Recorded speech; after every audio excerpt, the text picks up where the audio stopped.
لله رب العالمين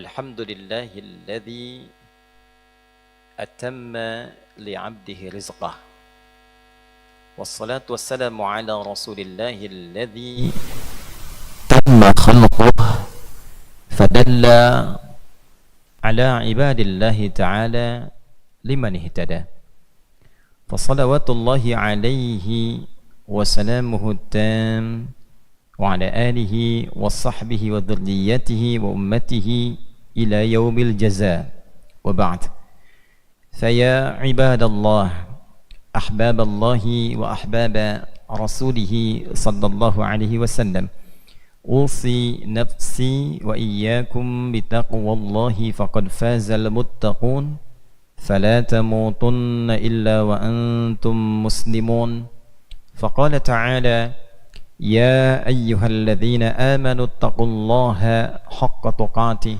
ولا تموتن إلا وأنتم مسلمون. Hadirin jamaah Jumat rahimani wa rahimakumullah. Kita mengawali ibadah Jumat kali ini dengan memanjatkan syukur kita yang sempurna sesuai dengan apa yang kita mampu kepada Allah Subhanahu wa taala yang telah menganugerahkan limpahan rizki yang begitu luas tak terhingga sampai dengan detik ini di Jumat ketiga di bulan Ramadan 1445 Hijrah. Semoga kita diberikan kemampuan oleh Allah Subhanahu wa taala untuk konsisten mampu mensyukuri semua nikmat yang Allah anugerahkan kepada kita hingga kita kembali kepada Allah Subhanahu wa taala dalam kemuliaan dan ringan hisab kita insyaallah. Hadirin sekalian, di antara yang paling banyak didambakan dalam kehidupan dan juga dapat menjadi potensi perdebatan, pertikaian, perselisihan dan bahkan datangnya serta hadirnya konflik adalah hal terkait dengan rezeki. Setiap orang sangat berharap menginginkan rezeki yang mudah. Setiap orang sangat mendambakan datangnya rezeki yang begitu melimpah. Baik itu harta benda, uangkah, rumahkah, kendaraankah, pakaiankah, makanankah, sandang, pangan, papan, pun demikian dengan keturunan, pun demikian dengan ketenangan, kedamaian, dan lain sebagainya. Demi itu kita bekerja, bahkan ada yang mengatakan kerja begitu keras. Demi itu kadang sebagian orang berselisih, ada yang saling menyingkirkan, menyungkurkan, menjatuhkan hanya untuk mendapatkan apa yang didambakan.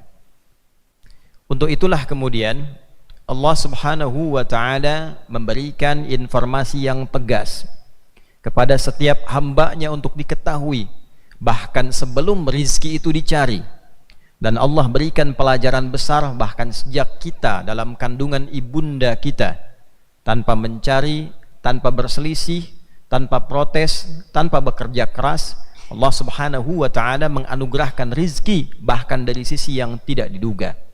Tidak sulit kita mendapatkannya dan juga tidak sukar kita mengeluarkannya, baik masuknya, baik bahkan keluarnya.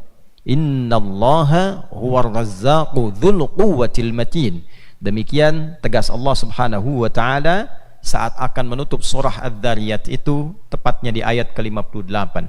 Innallaha, sungguh Allah itu menegaskan, huwar razzaqu, dialah yang maha mengatur memberikan rizki, dzul quwwatil matin, memiliki kekuatan yang nyata untuk mendatangkan, mengalirkan, mengatur dan memberikan ruang-ruang terbaik untuk hambanya.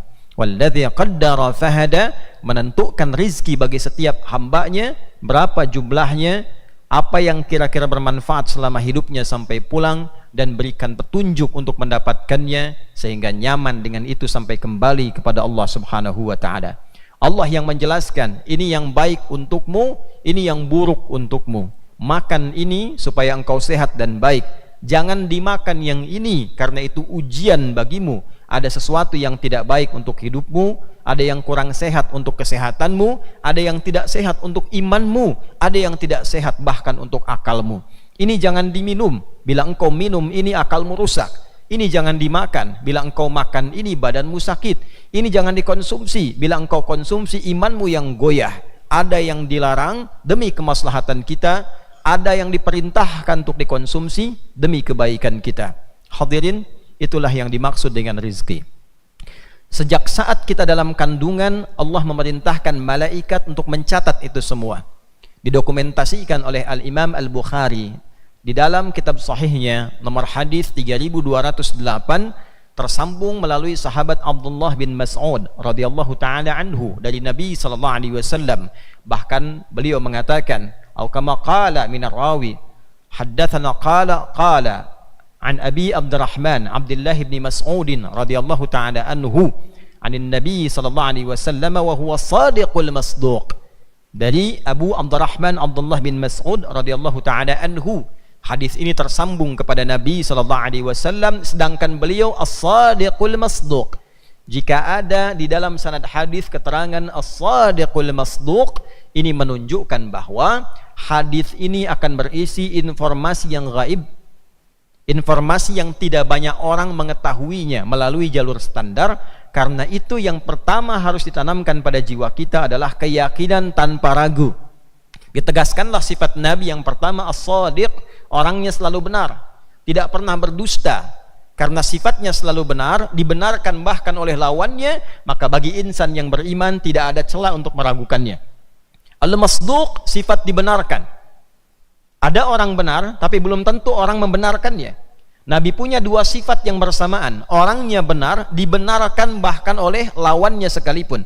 Musuhnya anti kepada Nabi bukan menolak kebenaran yang Nabi bawa, tapi sejarah membuktikan karena khawatir hilang gengsinya, khawatir hilang prestisenya, khawatir hilang popularitasnya. Itu yang menjadikan mereka menolak Nabi, bukan karena mereka anti dengan kebenaran yang dibawa Nabi.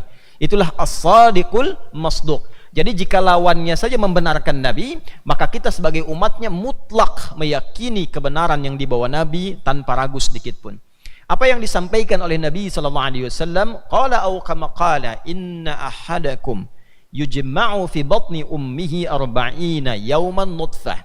Inna ahadakum, setiap kalian, kata Nabi sallallahu alaihi wasallam, secara umumnya yujma'u khalquhu, saat mulai proses tercipta, dicipta oleh Allah Subhanahu wa taala, 40 yauman fi batni ummih, 40 hari pertama di dalam perut ibundanya nutfah, berbentuk campuran antara spermatozoa dengan ovum, berproses. Thumma yakunu 'alaqatan mithla dzalik, kemudian 40 hari yang kedua berbentuk zigot yang telah menempel di dinding rahim. Thumma yakunu mudghah mithla dzalik, kemudian 40 hari yang ketiga berbentuk daging keratan, mudghah, mulai ada bentuknya. 40 hari ketiga artinya 4 bulan, 120 hari. Dalam 4 bulan ini, thumma yursalu ilaihil malak aw kama qala fayanfukhu fihi ruh wa yu'maru bi katbi 40 aw bi 4 kalimatin fi riwayatin ukhra. Maka diperintahkan malaikat untuk meniupkan roh. Usia 4 bulan kandungan sudah ada roh ditiupkan oleh malaikat atas perintah Allah. Setelah ditiupkan itu diperintahkan malaikat ini oleh Allah untuk menetapkan 4 hal. Yang pertama bikatsbi amalihi, mencatat, menetapkan amal. Apa yang kita kerjakan catat, apa yang kita kerjakan catat. Diberikan petunjuk untuk mengerjakan segala kehidupan kita. Kalau mengerjakan yang baik, ini hasilnya. Kalau mengerjakan yang buruk, ini konsekuensinya. Itulah sebabnya kita diberi petunjuk oleh Allah lewat Al-Quran. Kalau berkata baik, ini konsekuensinya. Kalau berkata-kata kotor, ini akibatnya. Kalau ada orang berbagi kebaikan, ini akibatnya. Pahala dunianya seperti ini, di akhiratnya mendapatkan ini. Kalau mencuri, korupsi, menyogok, ini akibatnya. Di dunia mendapatkan celaan, mendapatkan bulian, di akhirat kalau tidak tobat mendapatkan siksa yang telah menanti. Demikian diterangkan tentang amal. Kemudian yang kedua, ini yang paling menarik, wa rizqahu, uktub amaluhu wa rizqah, bikatsbi rizqihi, bikatsbi amalihi wa rizqih. Bersamaan dengan pekerjaan kita beraktivitas, Allah perintahkan malaikat tetapkan rizkinya, tuliskan rizkinya. Tuliskan rizkinya sesuai dengan kebutuhan ia selama hidup berdasarkan amal pekerjaan yang akan ia jalani. Hadis ini menegaskan kepada kita bahwa tidak ada satupun manusia yang hidup yang tidak mendapatkan bagian rizki dalam hidupnya. Sepanjang hidup Allah telah tetapkan rizkinya. Walladzi qaddara, Allah menetapkan sesuai ukuran maslahat hidup.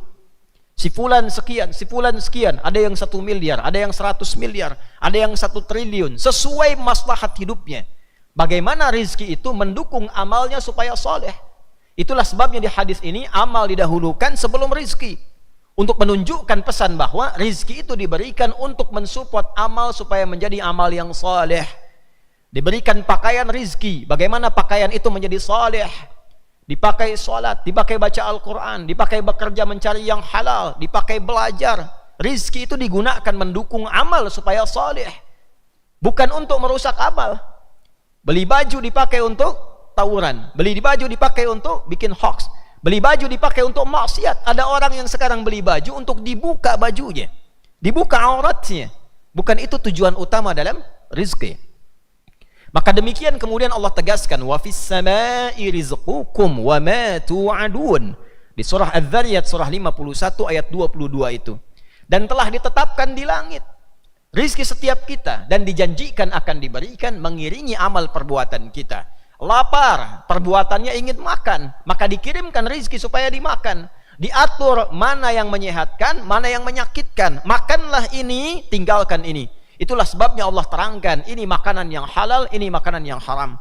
Ada yang sifatnya untuk akal kita, supaya nggak banyak pikiran. Allah larang jangan korupsi, jangan mencuri, karena kalau engkau makan dari hasil curian, pikiranmu terganggu, otakmu terganggu, jalan pikiranmu gelisah, tidak nyaman hidup. Itu yang membuat stres meningkat. Dan tidak jarang orang sakit bukan karena makanannya tidak enak, tapi cara mencarinya yang tidak benar. Ada makanan yang bisa merusak iman. Allah haramkan misalnya babi sebagai ujian. Allah haramkan makanan-makanan tertentu sebagai ujian. Akal bertanya masih bisa dijawab, karena memang tujuan ini diberikan oleh Allah sebagai ujian iman bagi kita. Dimakan, imannya yang rusak, akalnya belum tentu. Ada yang ketika dikonsumsi menyehatkan untuk akal, silahkan konsumsi, banyak makanan-makanan sehat. Tapi Allah larang, jangan makan yang ini, jangan minum yang ini. Allah larangkan khamr, Allah larangkan minuman keras, dilarang nyabu, dilarang narkotik. Kenapa? Merusak akal. Inilah pembagian pengaturan sesuai dengan maslahat hidup. Diberikan oleh Allah setiap hamba rizki yang tetap tidak akan tertukar sesuai dengan maslahat hidup kita. Walladzi qaddara, ditentukan oleh Allah, beda-beda setiap kita. Mungkin bisa sama dan mungkin bisa berbeda sesuai dengan maslahat hidup kita. Tapi kesimpulannya, kalau kita sudah diberikan teratur oleh Allah, maka jangan pernah kita merasa iri dengan rizki yang didapatkan oleh orang lain. Karena belum tentu ketika kita seperti si fulan, kita akan taat kepada Allah, akan maslahat hidup kita. Allah tetapkan kadarnya sekian, tiba-tiba si fulan mencuri, si fulan korupsi. Ketika diambil harta yang bukan haknya itu, itulah yang akan merubah maslahat menjadi maksiat. Maslahat menjadi maksiat karena di luar batas kewajaran, di luar apa yang telah Allah tetapkan. Pertanyaannya sekarang, ya Allah, dari rizki yang telah Engkau tetapkan itu, bagaimana cara kami mendapatkannya supaya dimudahkan rizki itu darimu untuk kami, maslahat penggunaannya, rahmat pengiringannya, dan diterima oleh Allah sampai pulang kepadanya untuk mendapatkan nilai-nilai hisab yang ringan dan surga yang berkah. Hadirin, ada dua cara secara umum dalam Al-Quran yang memberikan jalan kepada kita untuk cepat mendapatkan rizki. Jalan pertama secara cepat adalah jalan pendekatan kepada Allah sang pemilik rizki. Taqarrub ilallahir razzaq. Kita memiliki teori, orang yang punya kedekatan dengan sosok tertentu yang punya kuasa, maka aksesnya terbuka. Anda dekat dengan pejabat, punya akses, maka akses dibuka. Ingin apa? Mudah. Ingin masuk? Lancar. Ingin masuk ke tempat tertentu, kenal dengan pemiliknya, diberitahu penjaganya, ini saya kenal pemiliknya. Penjaga pun sudah kenal, mudah, tanpa periksa, akses gampang. Itu teori pertama. Maka dengan cara berpikir seperti itu, Al-Quran mengajak kita merenungkan dengan lebih dalam. Kalau engkau urusan dunia, cepat sekali berpikirmu, pintar sekali akalmu, cepat sekali kesimpulanmu, dekati dia, engkau akan dibuka aksesnya. Kenapa ketika urusan dengan Allah, cara berpikir seperti itu kemudian tidak menjadi mudah untuk ditampilkan? Sedangkan kita mengatakan orang beriman, yakin tanpa ragu. Kenapa kita tidak coba cara yang pertama? Dan Allah tegaskan, dekati Allah, Sang pemilik rizki. Dekati Allah. Dan ketika kita bertanya bagaimana cara mendekati Allah, maka kalimat yang begitu mencengangkan terkait dengan bulan saat kita hadir kali ini, yaitu dengan cara peningkatan takwa. Mendekati Allah dengan cara meningkatkan takwa. Quran surah ke-65 di akhir ayat kedua sampai di awal ayat ketiga, bahkan menyambung ke keempatnya. Wa may yattaqillaha yaj'al lahu makhraja wa yarzuqhu min haitsu la yahtasib. Siapapun tanpa kecuali, tidak peduli besar kecil, laki-laki perempuan, tua muda, siapapun dia, bagaimanapun status sosialnya, kata Allah, yang mau meningkatkan takwanya kepada Allah, mendekati Allah dengan amalan takwa, dekati Allah dengan takwa, yaj'al lahu makhraja, Allah berikan kemudahan dalam semua bagian hidupnya. Bahasa kerennya sekarang, diberi solusi dari semua problem kehidupan. Ada masalah apa? Allah mudahkan. Bahkan ada orang yang sebelum menjalani kegiatan Allah mudahkan sehingga seakan-akan tidak ada masalah. Meningkat takwanya, aksesnya semakin dekat dengan Allah.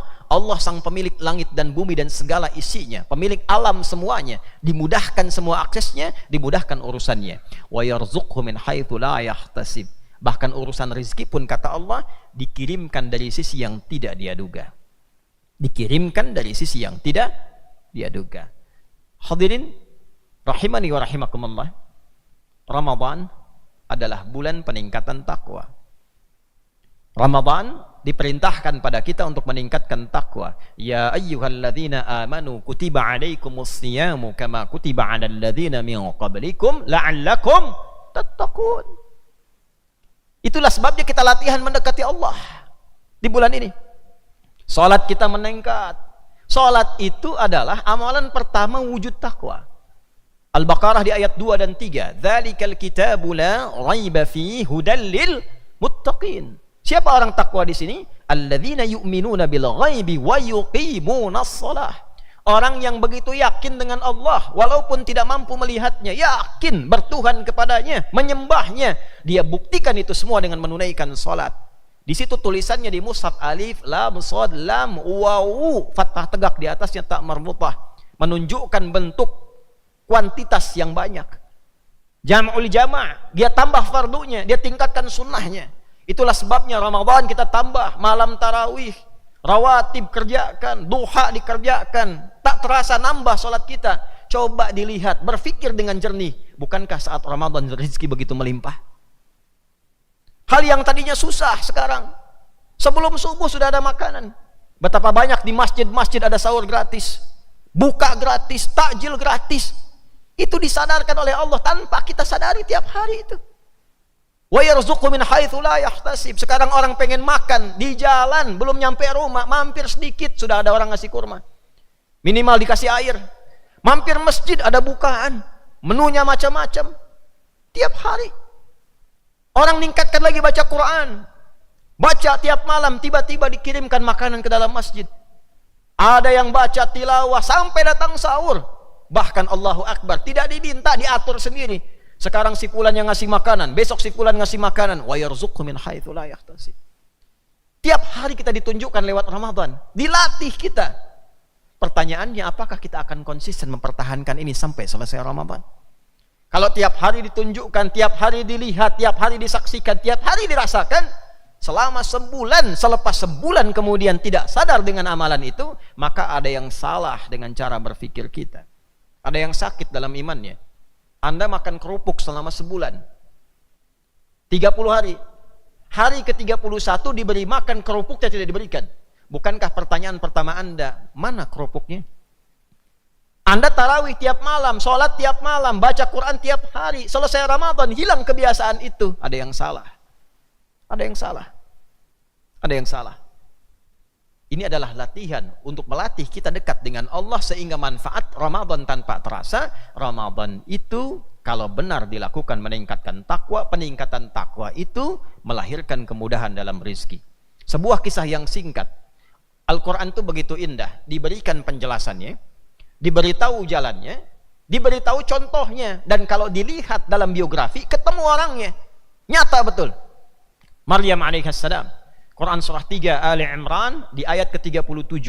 Maryam ini disiapkan oleh orang tuanya khusus untuk mendekati Allah. Ini rumus untuk orang tua.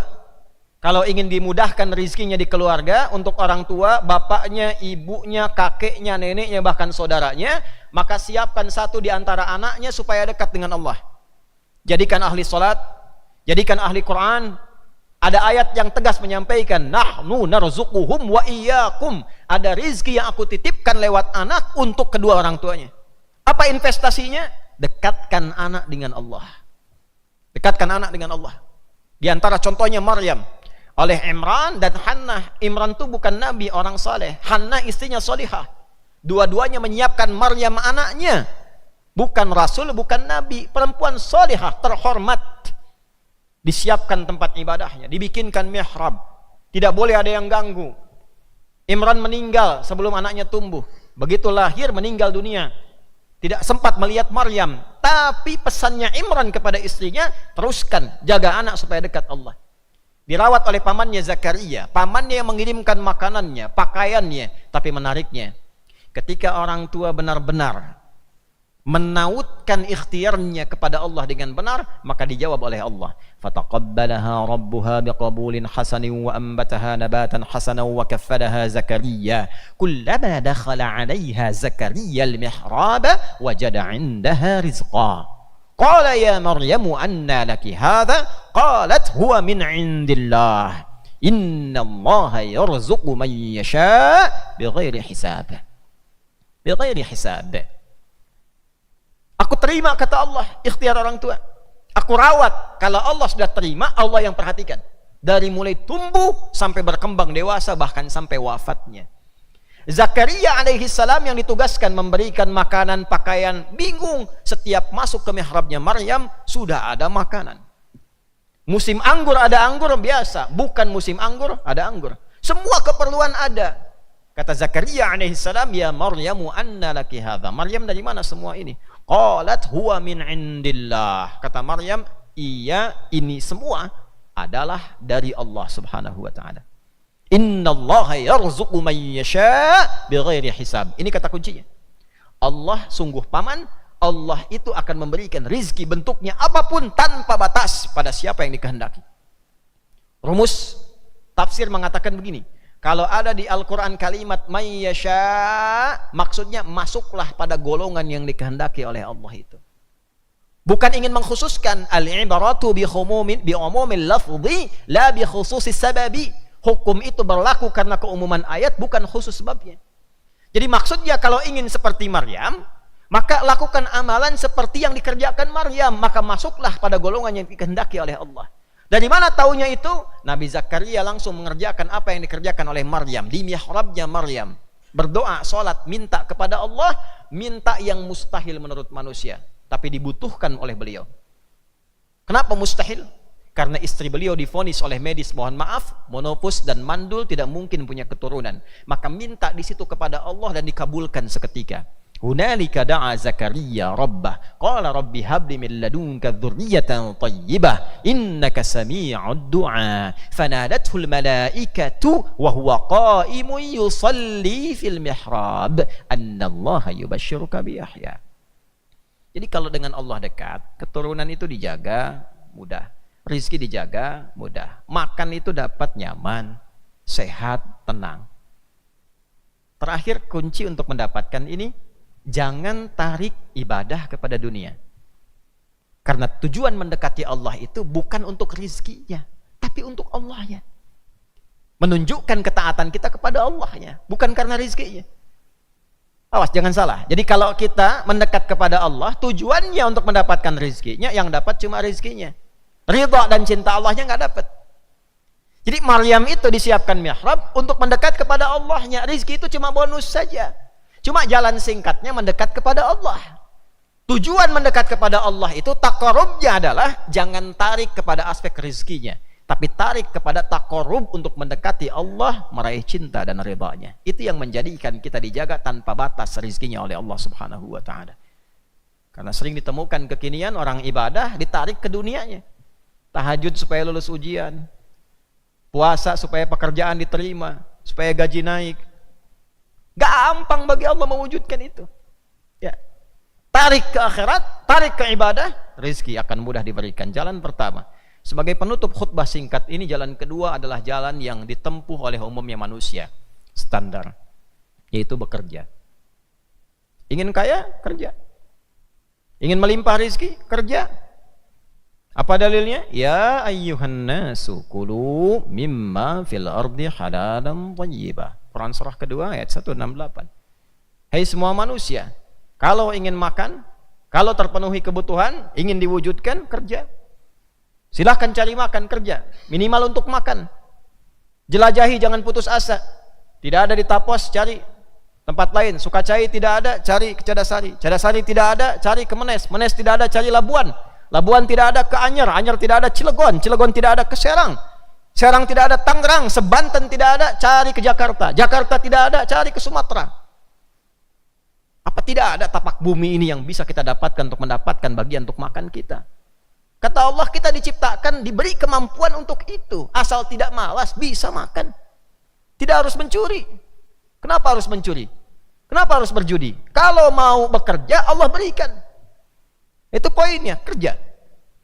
Bagaimana bagi orang beriman? Orang beriman lebih dimudahkan lagi kalau dia bekerja dengan iman dia. Al-Baqarah ayat 172, sekaligus menutup khutbah ini. Ya ayyuhalladzina amanu kulu min thayyibati ma razaqnakum. Hai orang-orang yang telah punya iman, carilah kerja itu dengan imanmu. Maka akan dikirimkan kepadamu oleh Allah yang Maha Agung rizki yang baik-baik. Cari kerja pakai iman. Cari kerja pakai iman itu jangan cari hal-hal yang Allah larang. Jangan cari kerja di tempat maksiat. Jangan cari kerja di tempat orang-orang yang menjauhkan kita dari Allah. Kerjanya benar, tapi cara kerjanya tidak benar. Kerja meninggalkan Jumat, kerja meninggalkan sholat. Maka coba dilihat di ayat Jumat di ujungnya, wallahu khairur raziqin. Ada orang tega meninggalkan Jumat itu karena alasan ingin dapat pekerjaan, ingin jaga toko, ingin jaga pekerjaan tertentu. Wataraku kaqaima. Di era Nabi ada orang dagang ditinggalkan nabinya sedang berkhutbah. Qul ma indallahi khairum minal lahwi wa minat tijarah. Katakan Muhammad pada mereka, Jumatan itu lebih bagus, sholat itu lebih bagus, zikir kepada Allah lebih bagus dibandingkan dengan pekerjaan yang sia-sia atau mencari keuntungan lewat dagang, lewat pekerjaan yang tidak engkau sadari menjerumuskan engkau pada keburukan. Wallahu khairur raziqin. Bukankah engkau sadar Allah yang punya rizki dan Allah yang terbaik dalam memberikan rizki? Anda tahu rizki punya Allah, Allah yang kasih, tapi Anda melakukan pekerjaan yang tidak disukai oleh Allah. Bagaimana itu bisa berkah dalam kehidupan? Maka silahkan cari rizki dengan iman, bekerja secara standar, maka Allah berikan kepada kita. Kalau ingin akses cepat, dekati Allah lewat amal saleh, tingkatkan amal ibadah kita, tapi jangan tarik urusan akhirat ke dunia. Alasan yang paling gampang adalah cari cinta dan ridha Allah, maka dunia bahkan langit dan bumi dibuka keberkahannya untuk kita. Demikian disampaikan di Quran surah ke-7 Al-A'raf ayat 96. Walau anna ahlal qura amanu wattaqau lafatahna alaihim barakatim minas samai wal ard. Kalau satu komplek, satu kampung, satu desa, bahkan satu negara, satu negeri mau meningkatkan iman dan takwanya kepada Allah, akan dibuka akses langit dan bumi untuk melimpahkan keberkahan selama ia hidup sampai kembali kepada Allah Subhanahu wa taala. Barakallahu li wa lakum fil Qur'anil azim wa nafa'ani wa iyyakum bima fihi minal ayati wa dzikril hakim wa taqabbala minni wa minkum tilawatahu innahu huwas samiul alim. Ud'ullaha yastajib lakum jami'an.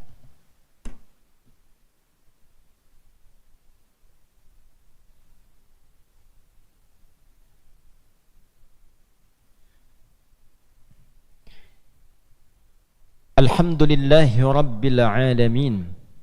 Wassalatu wassalamu ala Rasulillahil Karimil Amin, Sayyidina Muhammadin wa ala alihi wa sahbihi ajma'in. Amma ba'd. Faya ibadallah, usi nafsi wa iyyakum bitaqwallahi faqad fazal muttaqun. Fala tamutunna illa wa antum muslimun. Faqala ta'ala ya ayyuhalladzina amanu ittaqullaha haqqa tuqatih wa la tamutunna illa wa antum muslimun. Ibadallah, ibadallah, ibadallah. Laqad madaha Rabbuna Rasulullah sallallahu alaihi wasallam wa athna dhalika ala malaikatihi fa amarana bisalati ala nabi sallallahu alaihi wasallam kama sallallahu wa malaikatuhu faqal inna allaha wa malaikatahu yusalluna ala nabi ya ayyuhalladzina amanu sallu alaihi wa sallimu taslima. Allahumma salli wa sallim wa barik ala habibikal karim rasulikal mustafal amin sayyidina Muhammadin wa ala alihi wa sahbihi ajma'in. Allahumma taqabbal minna innaka antas sami'ul alim wa tub alaina innaka antat tawwabur rahim. Allahumma ya Razzaq, inna nas'aluka khaira rizqika ya arhamar rahimin, ya arhamar rahimin, li ta'atika ya rabbal alamin, wa li rahmatika ya arhamar rahimin, wa li hubbika wa ridhaka ya akramal akramin.